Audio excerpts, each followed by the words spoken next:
با درود از رادیو زودی به همه شما بینندگان عزیز، نویدی بمدادی رو من شالوگل خوجت تقدیمتون میکنم. سپاس میگم که هر روز با ما هستید و برایتان قرار میخوام. امروز 15 اکتبر است و حالا توجه نمایید به خبرها.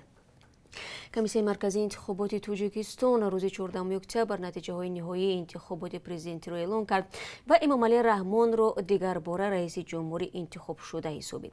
بنا به قرار کمیسیون در انتخابات 11 اکتبر زیاده از 4 میلیون نفر شرکت کرده، بیش از 90% آنها از امامعلی رحمان پشتیبانی کردند. با این حال نتیجه های انتخابات گروهی را ناراضی گذاشت، چون به باور آنها انتخابات با تقلب آلوده بود و بی رقابت واقعی گذشت. مخالفان حکومت از جمله حزب سوسیال دموکرات تاجیکستان در انتخابات شرکت نکرده آن را تحریم نمود. مخالفین در خارج کشور نتیجه های این معرکه سیاسی را غیر واقعی خواندند. ماموران پلیس مسکو دفتر مرکزی تاجیکان را با بهانه جستجوی ادبیات افراطگرایانه تفتیش کردند. عزت امان رئیس مرکز به رادیو زودی گفت کارمندان بخش مبارزه با تروریسم و اکستریمیسم پلیس با دستور مخصوص وارد دفتر کاری آنها شدند. در این دستور گفته می شود خلف عزت احتمال ترغیبات افراطگرایی دینی را به راه مانده است. به این مرکز پیوسته افراد ناشناس می آیند که با احتمال از نوع اسلام افراطی پیروی می کنند، می آموزند و در قلمروی مسکو دست به عملهای غیر قانونی میزنند گفته شده است در این دستور. عزت امان میگوید ظاهرا این یک هشدار به او درباره فعالیت‌هایش در مورد حمایت از حقوق مهاجران بود که به حکومت روسیه و تاجیکستان خوش نمیآید. این فعال تاجیک در روسیه برای حمایت از حق تاجیکان کار میکند. در 2 سال اخیر و سیاست‌های مقامات تاجیک تند انتقاد میکند و میگوید نسبت به او در تاجیکستان پرونده گشودند. پرزیدنت قرقیزستان سورونبوی جیمبکوف تصمیم گرفته است که بعد انتخابات تکراری به پارلمنت این کشور استعفا برود. روز 14 اکتبر در این باره سخنگوی پرزیدنت قرقیزستان اطلاع داد که به قبل شارحان امکان دارد باعث موج نوی اعتراضها شود. اظهارات جیمبکوف پس از ملاقات او با سروزیر تازه انتخاب شده این کشور سودیر جاپاروف نشر گشت. در این ملاقات سروزیر جاپاروف میبایست مسئله استعفای پرزیدنت را مطرح کند. در روز پارلمنت قرقیزستان جاپاروف را در مقام سروزیر این کشور تصدیق کرد. سپس جیمبکوف با او ملاقات نمود. در جریان اعتراضها به نتیجه های انتخابات پارلمنتی قرقیزستان جاپاروف که با جرم آدمربایی در زندان بود رها شد و حالا وعده داده است که برای نظم و ثبات تلاش می‌ورزد.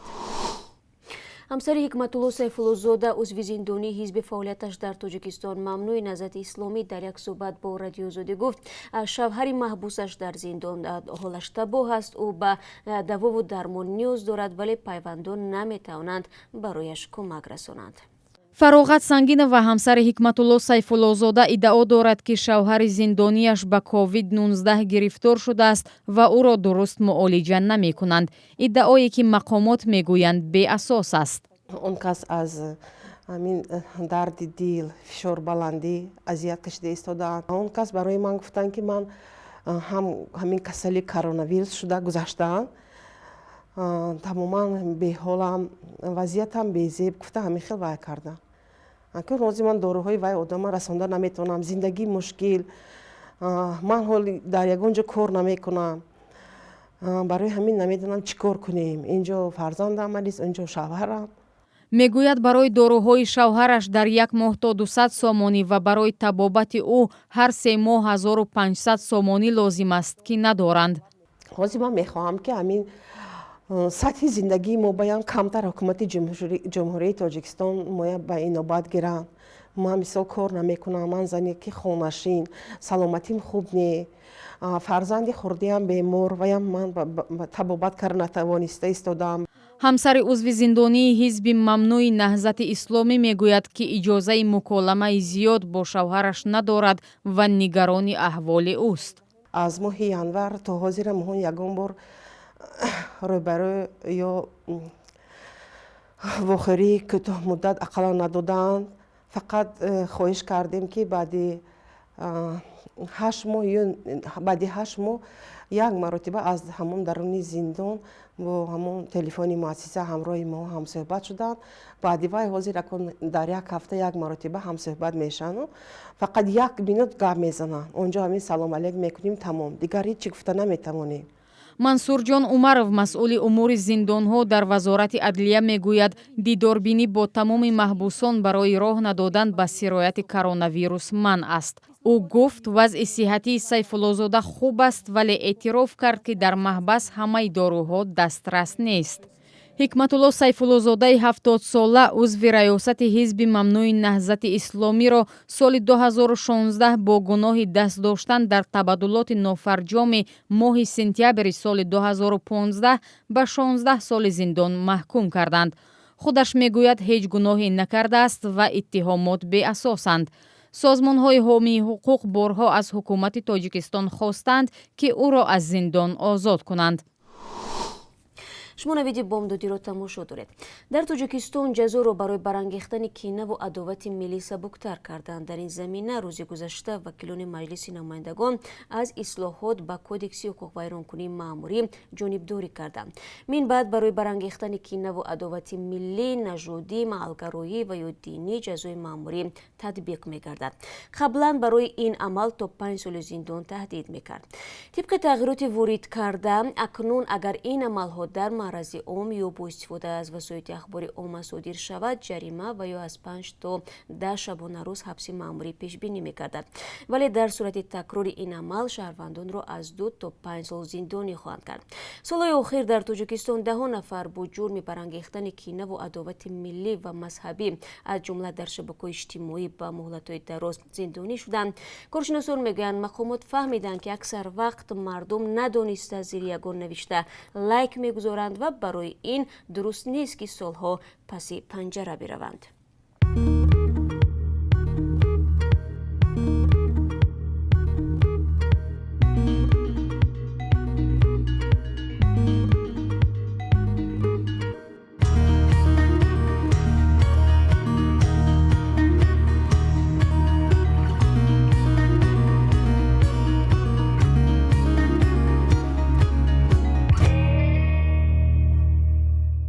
созмони амрикои Freedom House ё хонаи озодӣ дар гузориши наваш мегӯяд соли даҳум аст ки озодиҳои интернетӣ маҳдуд мешаванд ва ҳукуматҳо дар саросари ҷаҳон пандемияи коронавирусро баҳона оварда назорати онлайнӣ, саркӯби дигарандешон ва василаҳои нави назорати фанӣ аз болои ҷомеаро пурзур мекунанд.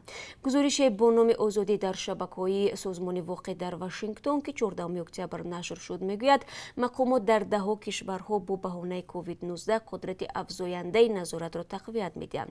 гузориш мегӯяд ки дар натиҷа аз 65 кишвари мавриди таҳқиқ дар 26 тояш вазъи озодиҳои интернетӣ бад шуда, дар 22 тояш болоравии нишондодҳо мушоҳида шудааст. тоҷикистон дар ин гузориш таҳқиқ нашудааст. дирӯз дар исломобод кормандони муассисаҳои давлатӣ бо талаби беҳбуди вазъи молияшон мехостанд дар рӯ барои кишвар гирдиҳамоӣ кунанд. пулис онҳоро ба назди бинои ҳукумат роҳ надод, вале ба гирдиҳамоӣ эътирозӣ ҳам мухолифат накард. садҳо ходими муассисаҳои давлатии покистон дар шаҳри исломобод гирдиҳамоӣ доир намуда боло бурдани маош ва қатъи барномаи хусусигардонии як ида муассисаҳои зери назорати ҳукуматро талаб карданд. ҳамчунон 14 октябр бознишастаҳои бахши ҷамъиятӣ дар раҳпаймоияшон баланд бурдани нафақаро дар миён гузоштанд. эътироз замоне ба вуқӯъ пайвастааст ки мизони таворрум дар покистон ба 10% баробар шудааст. кормандони давлатӣ бо ишора ба болоравии нархҳо тақозо доранд ки маоши онҳо 200% боло бурда шавад. онҳо бар зидди сандуқи байналмилалии пул садо баланд карданд. ба қавли эътирозгарон, сандуқи байналмилалии пул ба ҳукумати покистон фишор меорад ки ширкати ҳавоии байналмилалии покистон ва корпоратсияи нафту гази покистонро хусусӣ гардонад. сарвазири покистон Имрон Хон ваъда додааст ки таворрумро коҳиш дода барои поин бурдани нархи молу коло талош меварзад. ва бинандагони азиз, акнун аз қурби асъори хориҷӣ барои шумо маълумот медиҳам ки аз сӯи бонки миллӣ барои имрӯз ин гуна таъин шудааст. 1 доллар 10 сомониву 33 дирам аст, 1 евро 12 сомониву 14 дирам нарх дорад. 1000 рубли русӣ бар ивази 133 сомониву 20 дирам доду систат мешавад. сипос мегӯям ки то охири суҳбат бо мо будед. ман хабарҳои бештар аз инро дар 3 соат бас дар ҳамин ҷо ба шумо тақдим хоҳам кард. рӯзи хуб дошта бошед.